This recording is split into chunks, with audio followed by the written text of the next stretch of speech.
დვალიშვილმა მსოფლიო ყურადღება პირველად 2024 წლის სექტემბერში მიიპყრო, როდესაც შონ ომალი დაამარცხა. მან ქამარი კვლავ 2025 წლის იანვარში უმარ ნურმაგომედოვთან დაიცვა. შემდეგ კი ივნისში ომალის წინააღმდეგ გამარჯვება გაიმეორა. ოქტომბერში კი სენდჰეგენი დაამარცხა. ამ გამარჯვებებმა ის UFC-ს მსუბუქი წონის კატეგორიებში ერთ-ერთ ყველაზე საიმედო და საუკეთესო ტიტულოვან ჩემპიონად აქცია. მერაბის გამარჯვებებმა გულშემატკივრების გულების დაპყრობა მოახერხა არა მხოლოდ საქართველოში, არამედ უცხოეთშიც, სადაც მისი ფანების რიცხვი მნიშვნელოვნად გაიზარდა. დვალიშვილი წელს UFC-ს ერთ-ერთი ყველაზე აქტიური და წარმატებული ჩემპიონია. წინა შეფასებით ქართველმა ბოლო შეხვედრაში ბონუსებით დაახლოებით 2,3 მილიონი დოლარი გამოიმუშავა. ამგვარად UFC-ზე მისი ანაზღაურება სავარაუდოდ 1,7 მილიონიდან 3 მილიონ დოლარამდე იქნება. პეტრ იანთან ქამრის დაკარგვის შემდეგ მერაბ დვალიშვილმა ჯო როგანთან საუბრისას დამარცხება აღიარა და იანს გამარჯვება მიულოცა. შოუს დადგმა ვცადე და ბრძოლა წავაგე. მას ჩემზე კარგი გეგმა ჰქონდა. ვულოცავ გამარჯვებას, თუმცა მე რემატჩი მინდა. 61 კილოგრამის ჩააბარება ჩემთვის ყოველთვის რთულია, რადგან მე წონას ჩემით ვიკლებ. ნუტრიციოლოგებს არ ვენდობი. თავის მართლებას არ ვცდილობ. ლამაზად ვცადე ბრძოლა. ყველა რომ კმაყოფილი ყოფილიყო. მთავარიც ხომ ეგაა. არ მინდოდა ბევრი ჭიდაობა და მოსაწყენი ჩხუბი. დგომში გაცვლები მინდოდა და დღეს ის უკეთესი აღმოჩნდა. თქვა მერაბმა.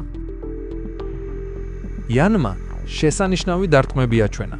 არაერთხელ განახორციელა ძლიერი დარტყმები, რამაც დვალიშვილის შესამჩნევად დააზიანა. იანს უპირატესობა იმანაც მისცა, რომ დიდწილად გაანეიტრალა მერაბის დამახასიათებელი ჭიდაობა. მერაბმა ბრძოლის დროს 26 ჯერ სცადა ჭიდაობაში შესვლა, მაგრამ მხოლოდ 2-ში მიაღწია წარმატებას. როგორც უკვე ზემოთ აუღნიშნე, მერაბის თქმით, მისი მიზანი იყო სანახაობრივი ბრძოლის ჩატარება.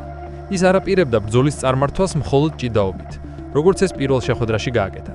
ჭიდაობით დატვირთულ სტრატეგიიდან გადახვევამ იანის საშუალება მისცა თავისი ძლიერი მხარეები გამოეყენებინა. მერაბი ცნობილია თავისი ამტანობით, გამძლეობით, თავისი დაუნდობელი სისწრაფითა და კარდიო ვარჯიშით, რის გამოც მეტსახელად მანქანაში არქვეს. თუმცა ბრძოლა იანის სასარგებლოდ წარიმართა. იანმა შეძლო რემატჩში ტემპის გათანაბრება და მისი განსაზღვრაც კი, რაც მკვეთრად ეწინააღმდეგებოდა მათ პირველ ბრძოლას.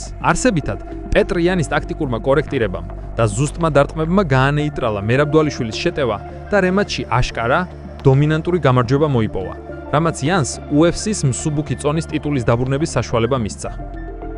მიუხედავად იმისა, რომ ტიტული ვერ შეინარჩუნა, მერაბ დვალიშვილმა გულშემატკივრების აღფრთოვანება დაიმსახურა და UFC-ს ისტორიაში თავისი ადგილი კიდევ უფრო განამტკიცა. მალევე მან ემოციური მესიჯი ჩაწერა საქართველოში მყოფი გულშემატკივრებისთვის. თავს შესანიშნავად და უფრო მოტივირებულად ვგრძნობ ვიდრე ოდესმე. სახეზე რამდენიმე პატარა ნაკაწრი მაქვს, მაგრამ ყველაფერი კარგადაა. საუკეთესო ჯერ კიდევ წინ არის. ასე რომ მოემზადეთ ჩემი კიდევ უფრო ძლიერი ვერსიისთვის. გაუმარჯოს საქართველოს, თქვა მერაბმა. ღონისძიების შემდეგ UFC-ს აღმასრულებელმა დირექტორმა დანა ვაიტმა გამოაქვეყნა დვალიშვილის კულისებში გადაღებული ფოტო, რომელზეც იანთან 5 რაუნდიანი ბრძოლის შედეგად მიყენებული ზიანი ჩანს. წარწერით. იანთან ბრძოლის შემდეგ მერაბს ნინა დრამა ესტუმრა, რომელმაც სხვადასხვა ტკბილეული მოუტანა. დიდხნიანი დიეტის მერე მერაბმა კალორიების აღდგენა დაიწყო. ბრძოლის შემდეგ სხვადასხვა მებრძოლეებმა კომენტარი გააკეთეს. ისლამ მახაჩაევი: მერაბ, შენ ისტორიაში ერთ-ერთი საუკეთესო ხარ, რომელსაც ოქტაგონზე ფეხი დაუდგამს. პეტია, გილოცავ, შენ ეს დაიმსახურე.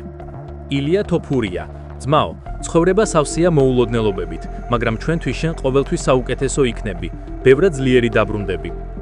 ჯონ ჯონსი: როგორ შეიძლება მერაბს არ უგულშემატკივრო? მე შენი დიდი გულშემატკივარი ვარ, შენთვის ყოველთვის ჩემპიონი იქნები.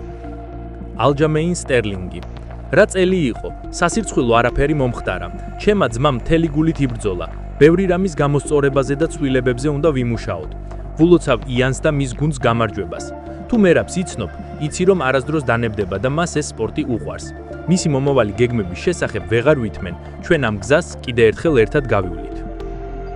მოხამედ მოკაევი: მერაბი მხეცია, ზოგი მებრძოლი წელიწადში ერთხელ იბრძვის. ამ კაცს 4 სატიტულო ბრძოლა ჰქონდა ერთ წელიწადში 5 წუთიანი რაუნდი და ყოველთვის საჩემპიონო წონას აკეთებდა. დაუჯერებელია. თქვენ როგორ შეაფასებთ მერაბ დვალიშვილის ბრძოლას? ქონდა თუ არა მაქანას ისეთი გარდამტეხი ეპიზოდი, სადაც პეტრ იანის დამარცხება შეეძლო? თუ გსურთ მსგავსი ვიდეოების ნახვა სხვადასხვა ქართველი სპორტსმენების შესახებ, მაშინ მოიწონეთ ვიდეო და გამოიწერეთ არხი.